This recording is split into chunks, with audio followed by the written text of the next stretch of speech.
You're listening to the Westside podcast, a part of the LA International Church of Christ family of churches, worshiping God in LA since 1989. I'm super grateful to introduce to you today Greg and Allie Campbell. Welcome, guys.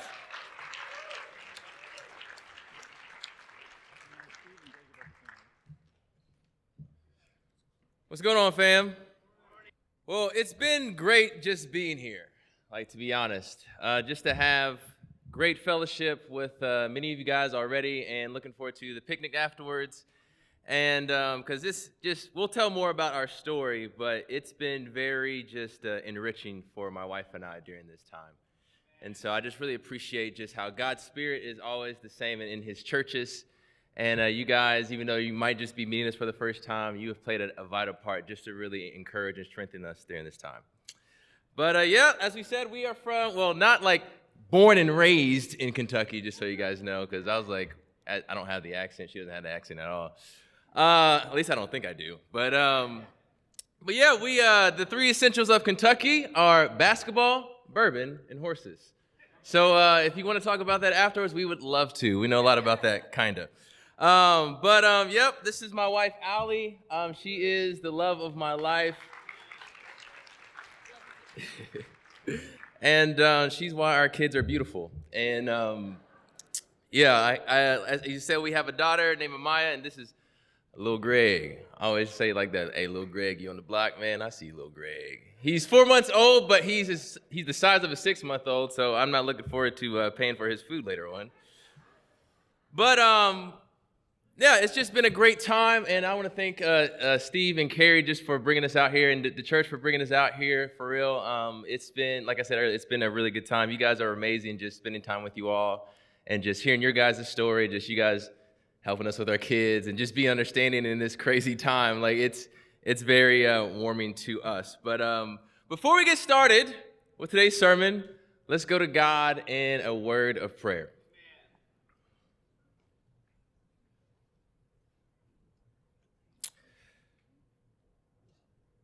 Father in heaven, we come to you this morning just grateful to have you in our lives. God, we are grateful for the ways that you've worked in our lives. God, and we are grateful that we have refuge in you. Father, as we've come here this morning, God, we ask that your Holy Spirit just fills this room. God, that your Holy Spirit softens our hearts, that you open our ears and you open our eyes to the message that you want us to proclaim. God, remove my wife and I from this. Just use us as vessels. God, use us for your glory, for your honor. God, use us in a way to really love and encourage our brothers and sisters here. And allow us to be the ones that really just preach from a place of sincerity and honesty and love. And God, we're just grateful for this opportunity just to come here and bow down before you and worship, not only in song, but also into your word. God, thank you for this time. And I pray this in your son's name. Amen. What is your story? What is your story? You know, this is a common question that we ask, and even we ask as disciples when you hear the story of what is your story, you can begin to think about your conversion story. But as human beings, we are all made up of so many different stories, that our stories are much more than just our conversion story, but also the stories of our lifetime, but those who've also gone before us. What's also great about asking, what is your story, if you're an introvert or maybe an ambivert like myself, it's a great conversation starter. It's to simply ask, what is your story? And since I've been here, I've heard a lot of stories. And I think this is something that this church really thrives in, and just already see is just really telling stories for each other to get to know one another. And I love to listen to people's stories because it reveals things that who someone really is. It reveals things that are important to them. It reveals things that they're passionate about, and it reveals just even the highlights and the darkness that makes them who they are today. But what is more is as you begin to listen to the story, you begin to hear the narrative that God has already written. You hear the narrative that he is making for each and every one of us to make himself known to all humanity. In 2 Corinthians 3, it says, "You show that you are a letter from Christ, the result of our ministry, written not with ink, but with the Spirit of the living God, not on tablets of stone, but on the tablets of the human heart." You and I are walking epistles. We are walking words of God. Our stories are the words of God. It shows his power in all of our lives. Our stories have been written before we even born, and when we look at how all the past impacts our future, we can just marvel at how God is an amazing author. And now that we come to this relationship with God, we get to partner with him to continue this story that goes on to impact the world. And then the more that we allow God to really help us go through this story, we see his fingerprints in every single aspect of our lives. And it's comforting to know that he is with us. And it's in our stories, he shows us who we really are. The more we walk with God, he shows us who we've always been in his eyes. And that's where we find our purpose. Not just our purpose to seek and save the lost, but our specific purpose that we are passionate about and where our gifts lie. Today we want to talk about how each and every one of us has a history that illuminates God and his story. The title of today is simply this: Our history is his story. Our history is his story. And for us to grasp this concept of our history being a story and to see how it's his story, we must embrace our brokenness and our blessedness justly. We must embrace our brokenness and our blessedness justly. Meaning that we have to see both of them in the balance and how they're both essential to seeing God. Whether we see ourselves as blessed and highly favored or damaged goods, both of them are essential to see God's story in our lives. You know, one thing I love about working with people and doing the ministry is just that you get to know each other. You see, we're all messed up. We're all broken. And sometimes we try to hide it. It's like, no, we all got issues, guys. But it's in those issues where God's power is displayed. It's easier to embrace and tell the stories of the things that we celebrate. You know, the blessings. Like, we love to talk about how God has blessed us in our careers, academic. We can think of different accomplishments, successes, or gains. Like, hey, I got married. Hey, I had kids. Even spiritual breakthroughs. But for some of us, it's much more difficult to embrace and tell the stories of our brokenness. Our hurts, our wounds, our trauma, our abuse, harmful habits, maybe a lack of spirituality, spiritual places of pain. It can be difficult to embrace. But when we begin to embrace and accept these things, that's where we find healing. And in that healing is when people see God. That's when we begin to see God in our stories. Like, you think about, it makes me think about the Beatitudes. Like, it said, blessed are those who mourn, blessed are those who are poor in spirit, blessed are those who are meek. These are the first four. It says, blessed these people. Like, how are these people blessed? But if you continue to read, it tells you how they are blessed, what will happen. Meaning that they're blessed because Jesus can change the narrative. They are blessed. We are blessed because when we look to Jesus through our brokenness, the narrative changes. Are you guys with me this morning? Turn your Bibles to Judges chapter 6. Now, we're going to try to go through this to use Gideon as a framework for this, okay? And so a little bit to understand, okay, there's this period of 40 years of peace that the Israelites have. Then they do evil in the eyes of the Lord, which is they commit idolatry.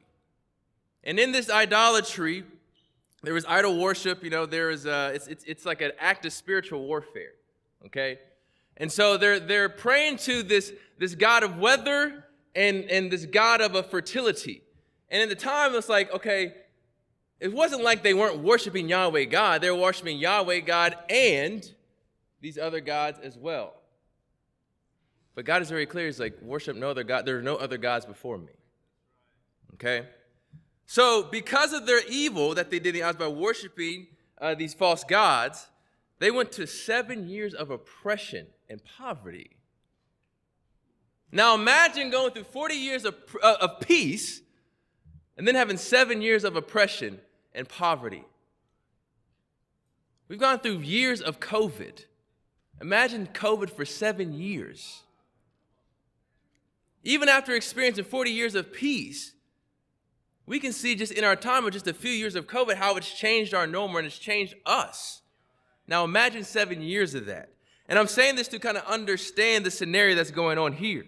The insecurity, the fear, the spiritual corruption. But yet the story is very clear when you begin to pick it apart. The word Gideon, that name means hewer. And what hewer is, it's someone who cuts down wood and stone in a way or at the foundation to build back something new. That's what Gideon's name means. It's kind of foreshadowing for the story that we're about to read, so just so you guys know. But starting in chapter 6, starting in verse 11, back it up. It says, the angel of the Lord came and sat down under the oak in Ophrah that belonged to Joash the Abiezrite, where his son Gideon was threshing wheat in a winepress to keep it from the Midianites. When the angel of the Lord appeared to Gideon, he said, the Lord is with you, mighty warrior. Pardon me, my Lord, Gideon replied, but if the Lord is with us, why has all this happened to us? Where are all his wonders that our ancestors told us about when they said, did not the Lord bring us up out of Egypt? But now the Lord has abandoned us and given us into the hand of Midian. The Lord turned to him and said, go in the strength you have and save Israel out of Midian's hand. Am I not sending you? Pardon me, my Lord, Gideon replied, but how can I save Israel? My clan is the weakest in Manasseh, and I am the least in my family. The Lord answered, I will be with you, and you will strike down all the Midianites, leaving none alive. Gideon replied, if I have found favor in your eyes, give me a sign that it is really you talking to me. Please do not go away until I come back, and bring my offering and set it before you. And the Lord said, I will wait until you return. Understand the backdrop. And on the scene, we see Gideon threshing, putting wheat into the winepress, trying to save it, trying to hide it from the Midianites. And then out of nowhere, the angel of the Lord comes and says, I am with you, mighty warrior. I'm pretty sure Gideon doesn't see himself as a mighty warrior right here. And as God is trying to just tell him the plans and the story that he is writing for Gideon, he starts to only see himself through his brokenness. How can this be? My clan is the weakest, and I'm the youngest. You can't do anything with my life, God. I know you can do this, but not through me, is what he is saying.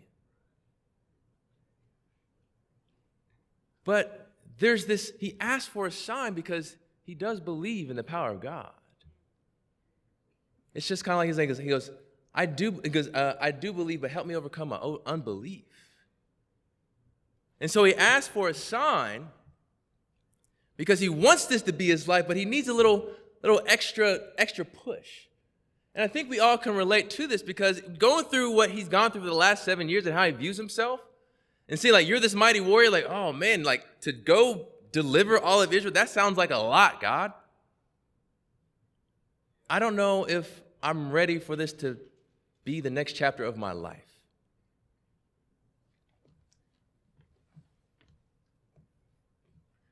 So a John Piper quote says, "We look at life from the backside of a tapestry. And most of the time, what we see is loose threads, tangled knots, and the like. But occasionally, God's light shines through the tapestry, and we get a glimpse of the larger design that God's weaving together with the darks and the lights through existence." His story is the big picture, the big tapestry, the other side that's complete, that has all the design in it. When on the back, we can see just the loose threads, the knots, the things that are incomplete.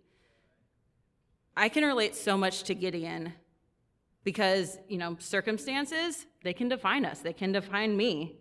And only seeing the backside of the tapestry, we lose sight of what God is actually doing.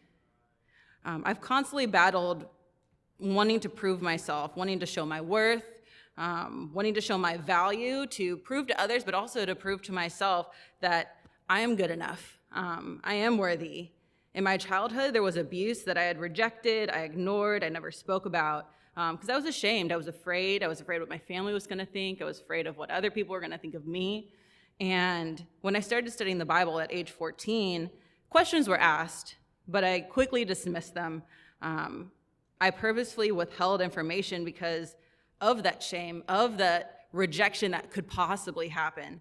I was afraid, and I didn't want to honestly see reality. I didn't want to see my brokenness. I wanted to live in a facade where everything was okay, and God is good, and I don't have to actually address my brokenness. I don't have to deal with what is actually happening in my life. And I so desperately wanted to prove to myself without acknowledging or accepting this brokenness. And so I did get baptized at 14.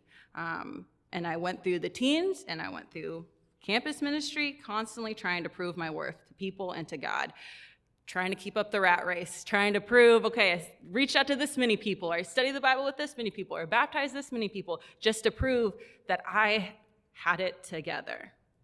But I wasn't together. I was still broken. I still didn't acknowledge what was going on. When people ask me what my story was, I would just say it's a typical Kingdom Kids story. My mom was in the singles, nothing too elaborate. And again, still hid this side of me that was broken because I was so desperately trying to prove myself.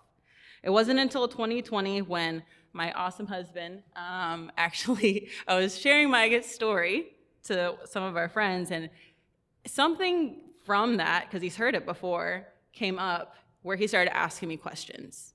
And with those questions, I really started digging into, okay, why was I withholding information? What was going on? And, with COVID shutting everything down, I had a lot of time to process and to wrestle with Scripture, wrestle with God. And I saw more clearly than I ever had before that I did not have a clear conscience before God when I was baptized at 14. I was ashamed of my brokenness instead of seeing how God was weaving my brokenness into the beautiful tapestry of my story and of my life. And so with that, baptism, it's supposed to be this new journey. It's supposed to bring new life. It's joyful, a new chapter to the story. And from wrestling, I came to the conclusion, and I was baptized April 3rd of 2021. And I made Jesus Lord of my life, and I felt so free. Thank you. Honestly, the true joy and freedom that comes through God, through Jesus' blood, I felt. And I see that even just as Gideon couldn't see God's authorship within his story, I wasn't able to see how God's handprints were all over my story. Even when I was at 14, raised in the church, God still was protecting me all throughout that time. That's still a part of my story. Even though, yes, I got submerged into water, I did not have the Holy Spirit, but God still used that time to work on my character. He knew where I was at emotionally, mentally, developmentally at 14, why I was afraid. And he had compassion and he loved me. He still used that time as part of my story that I honestly am so grateful to share with you today. Like it says, even when we were dead in our transgressions, Jesus died for us. When I was still in darkness, Jesus died for me, and I didn't have to prove anything else. I didn't need to prove that I was worth his love. He loved me because he died for me. And that's all I needed to hear. That's all I needed to know. What I so appreciate about Gideon is that he is relatable. Through his perspective, he didn't see himself worth anything. He didn't see himself as a mighty warrior. Yet God knew where Gideon was at. He saw a mighty warrior. Looking at my story and how it's still being written, I cherish it. How God is patient with me, how God protected me, as well as how God has led me to places where I had never dreamed of because of all the dark threads, also the vibrant gold threads too, that makes me who I am today. And so I am encouraged to see just as God showed Gideon and proved to him that he was there supporting him, even in his doubts, that his story was still written. And so we can see how and what a mighty warrior that he is today.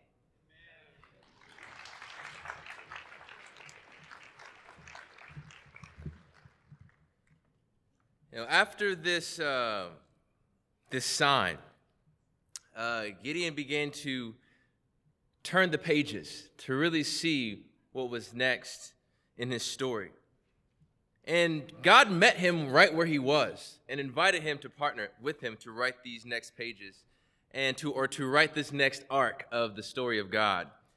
And despite his fear, the more that Gideon began to embrace and to see his brokenness, the clearer and clearer of who really a hero of the story became. In verse 25, there we go. It says, that same night, the Lord said to him, take the second bull from your father's herd, the one 7 years old, tear down your father's altar to Baal and cut down the Asherah pole beside it. Then build a proper kind of altar to the Lord, your God, on top of its height, using the wood of the Asherah pole, and cut down the offer the second bull as a burnt offering. Why is this significant? As discussed, it was like his name is a hewer.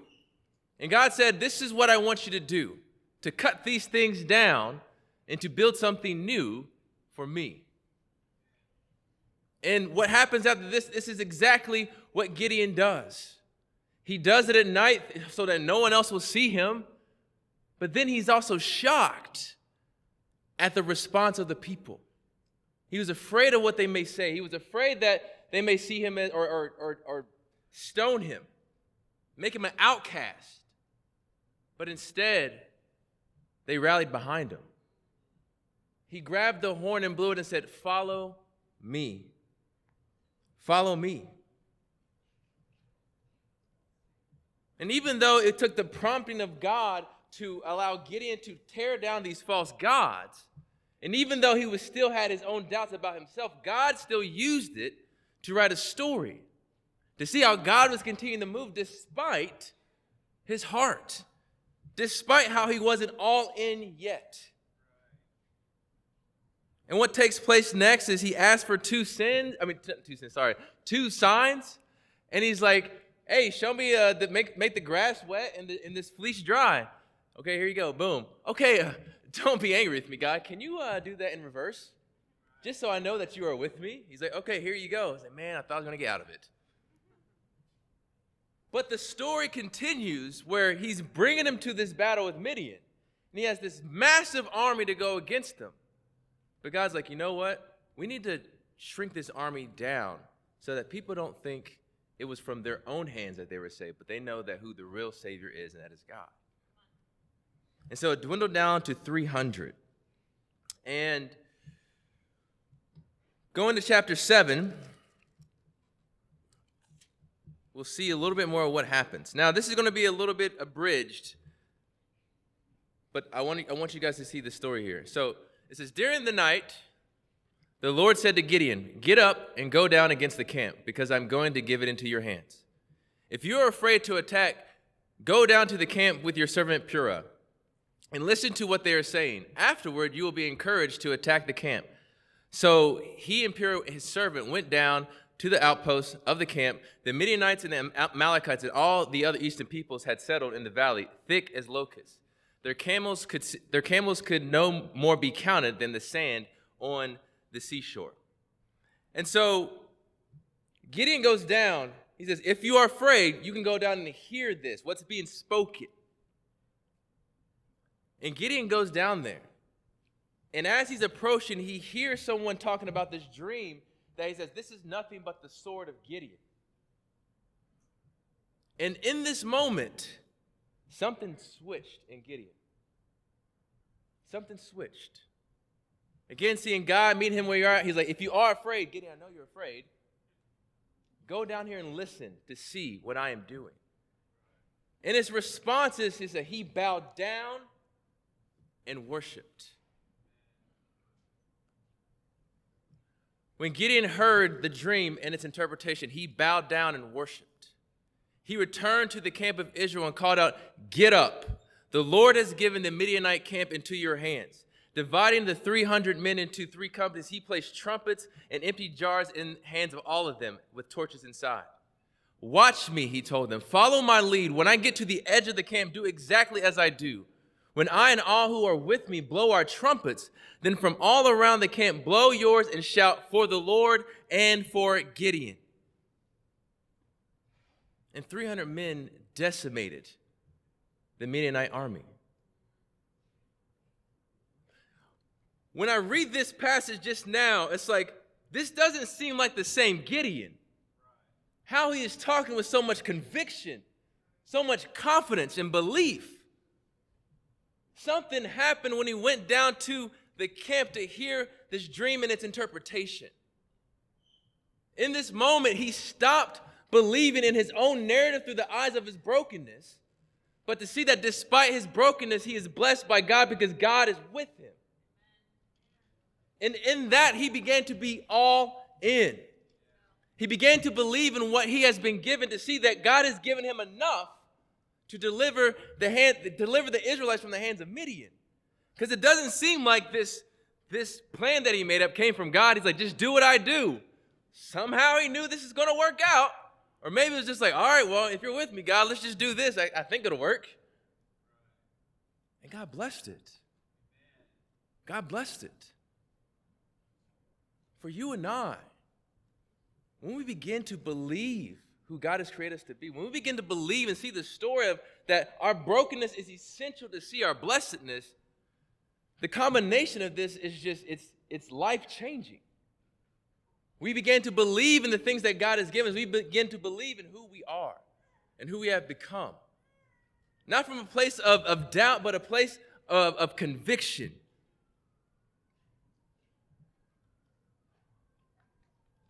What I love about this story is in the beginning, God calls him a mighty warrior. He calls him a mighty warrior. And God was patient with him and walked with him. And then in the ending of the story, you see it play out, and you see how much of a mighty warrior he really is. The story was already written for Gideon. It was a matter of him choosing to turn the page. It was a matter of him to continue to walk in the steps. For you and I think of Luke 10, where Jesus says, "Don't rejoice that the demons submit to your name, but rejoice that your names are written in the book of life." Each and every one of us, our story, the end, we already know the end. Spoiler alert, okay? What's amazing about this journey is that we know how it's going to end, but it's a mystery of what's in between. And we see God's glory, but we also see more and more people through our stories impact so many other people so that their names will be written in the book of life. But our stories, they're even though our stories are different, it just really just shows how powerful and amazing how God is. When we hold to this, when we hold to understand this story that we've been given, it cultivates an intentionality. And it cultivates an intentionality that we seize every single opportunity that God gives us. It allows us to write the next page into the next chapter, into the next chapter, because we know how it ends. In every book, in every chapter, it's not always glorious. There's hills and valleys, but it's all essential to get to the end. And when I think about my own story, I was like, what does my name mean? Like, let me just do a little Google search, just to kind of see what my name means. Gregory means watchful one, vigilant. Lee, L-E-E, that's my middle name, means pasture or meadow. And I started to think, being a watchful one over a meadow, all this other stuff, I'm like, I've always had this innate desire to watch out for people, to look after people. And through my own understanding of my own brokenness, wanting to be something for people that they didn't have.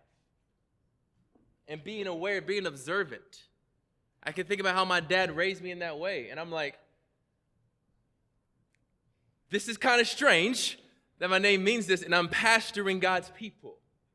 That's what I've been doing for the last 11 years. I can't make this up, guys. I was like, this, as Steve said, I wanted to play football for the rest of my life.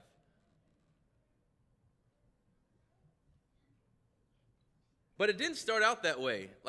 In my own brokenness, I saw myself as just bad. I feel like all the things in my life that was going terrible, I'm the common denominator, so I'm just inherently and just essentially bad. And this perspective came from my childhood, and I began to unravel this thing. Just this past December, talking to our brother Kyle Spears. And he helped me to see that it's I'm not the source of all my bad, but I have deep wounds of rejection and abandonment. My parents were phenomenal parents, and I've been blessed to have both of my parents in my life in the same household. And as all parents are, they're imperfect. And trying to do their best, they make mistakes.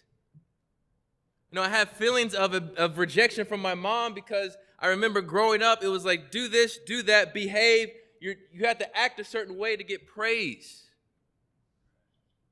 And this is not to shine her in this terrible light at all. My father, he worked third shift, and my brothers were in school, my mom was at work, and I'm at home at ages 3 and 4 while my dad sleeps, taking care of myself. Wanting my father to pay attention to me, to spend time with me, but knowing that he has to work.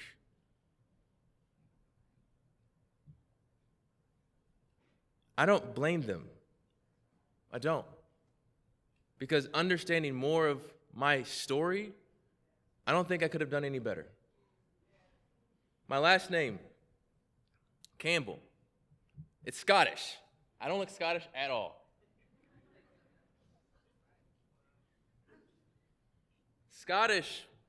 The Scottish name Campbell means wry mouth, crooked mouth.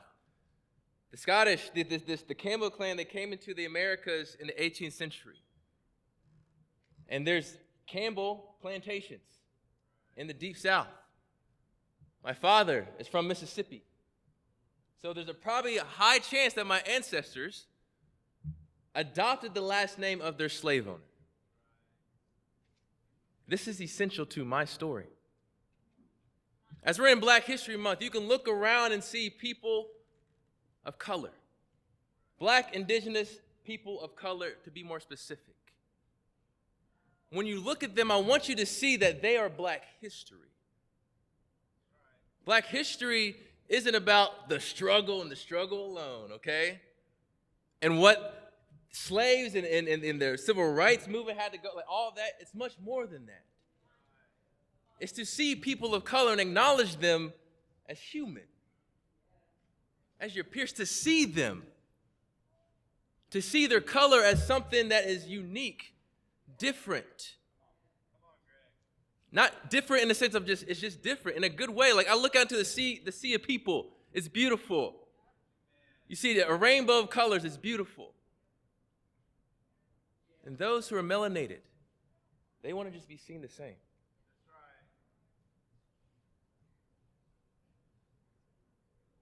My father, There we go. That's me when I was little. I was supposed to show that picture. That was me at 3.5. But my father, boop,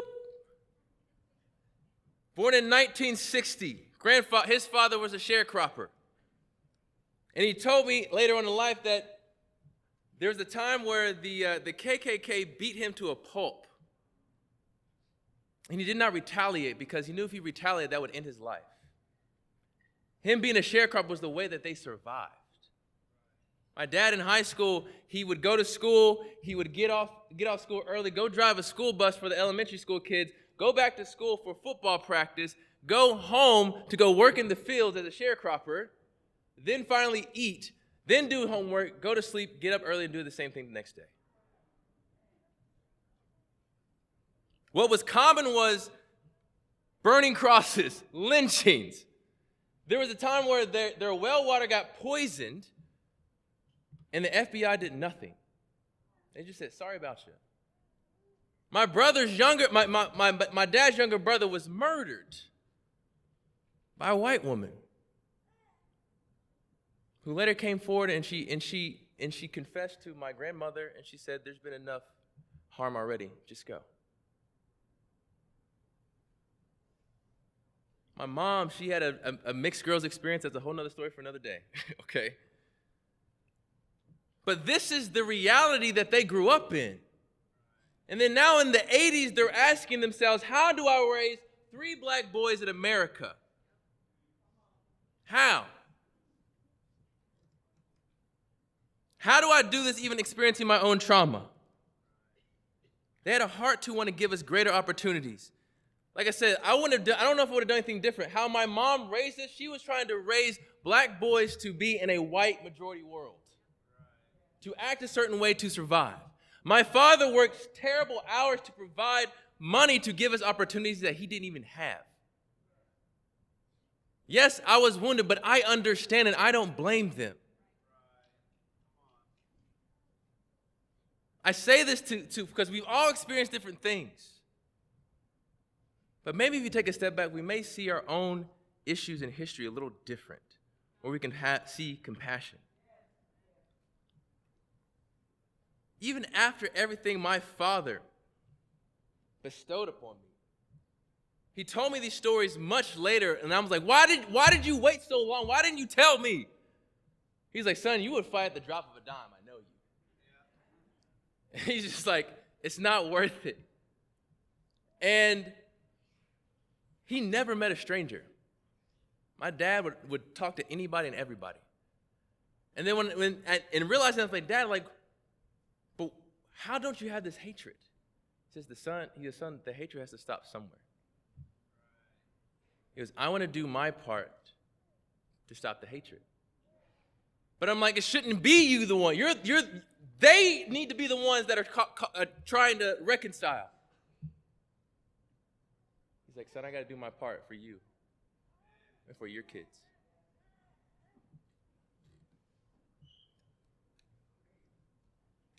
I share this because this is something I've wrestled with for a long time. More specifically, why should I have to reconcile when I'm the offended?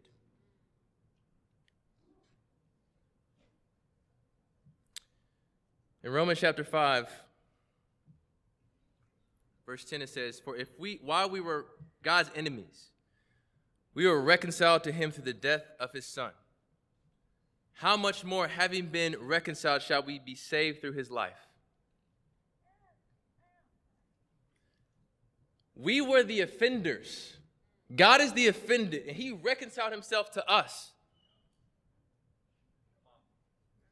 What is more, God is in the place of privilege, and he reconciled himself to those who are underprivileged, who are mortal.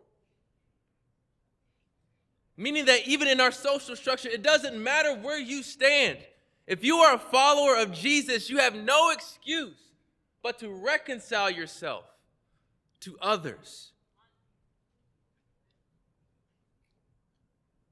this is the example of my earthly father and our Father in heaven, and it's been challenging because it's much more to me than just matters of racism, but just those who have treated me unjustly that are close to me. I'm going to tell this story real quick, and then I'm going to just try to just wrap this up. So, I never thought I would be here January 1 of this year. And the truth of the matter is, my wife and I have been let go because the church cannot financially support our staff anymore. But going back, it's like our transition was not smooth at all. And the guy before us, he was like a father figure to me and was walked with him for 8 years. And the way things were handled, I felt abandoned. But in my abandonment, I chose to abandon him. I said, I don't want anything to do with you. And that was one of my biggest mistakes. Because the reality was, I wanted him in my life. But because of my hurts, I just stiff-armed him. And everything that we have gone through in Lexington, it's brought all these feelings back up. And I don't want to feel this way towards this man anymore. But I can't forgive him. And I asked my wife, I just can't do it. And she's like, well, what does it look like to forgive? I'm like, I have to invite him back into my life. But if I do that, I might get hurt again.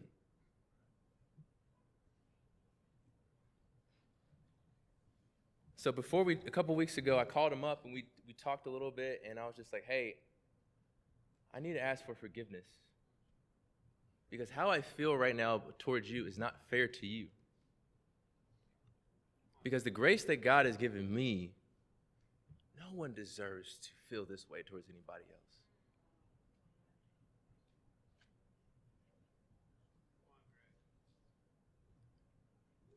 I was so grateful to say that because I didn't realize me holding on to it was played into this narrative of my past, like I'm just bad. And if I admit that I need forgiveness, then it's like I'm like, I am bad. But in return, he asked for forgiveness himself about not fighting for our relationship as much more than he should have. And there was this moment of just healing for the two of us, and I'm just glad to have him back in my life and to kind of just move to this next chapter of my life, but without this sense of brokenness anymore, and to see how healing in this time is to love in a way that's difficult for me.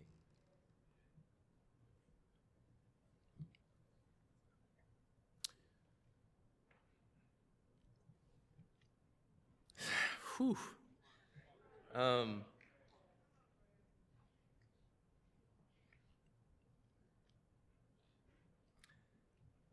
Why it's so much for me is I feel free and just out so much hate. That's why I have this up here. I don't know why this is not working. There we go. Just hate and just anger and bitterness. It was just seeping into my soul, skewing my view. And letting it go is just so freeing.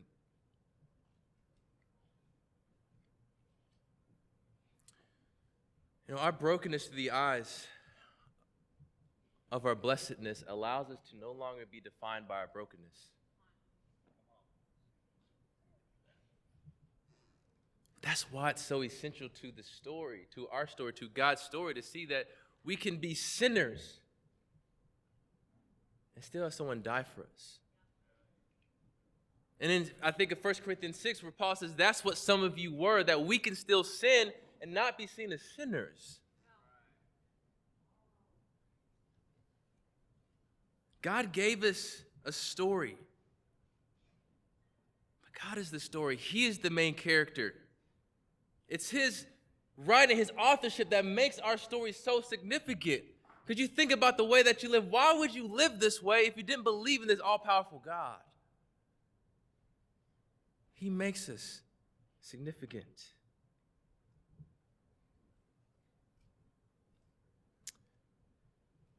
questions to think about as we about to take communion before we get to the actual questions. But I want to just listen to these questions to begin to ponder.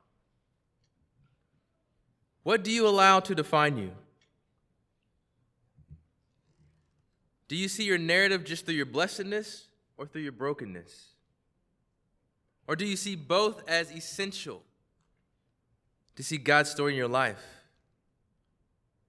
What brokenness is God waiting for you to accept?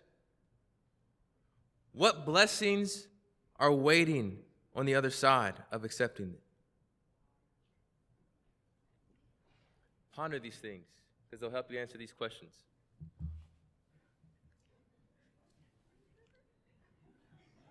See that, man? I'm trying, man.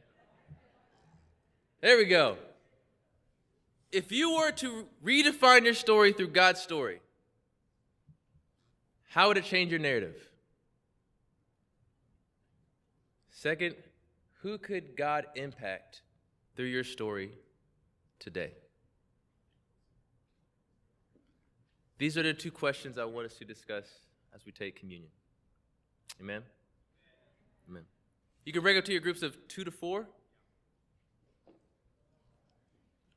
I guess, just go.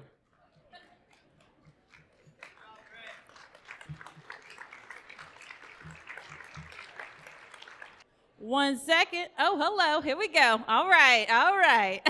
Thanks.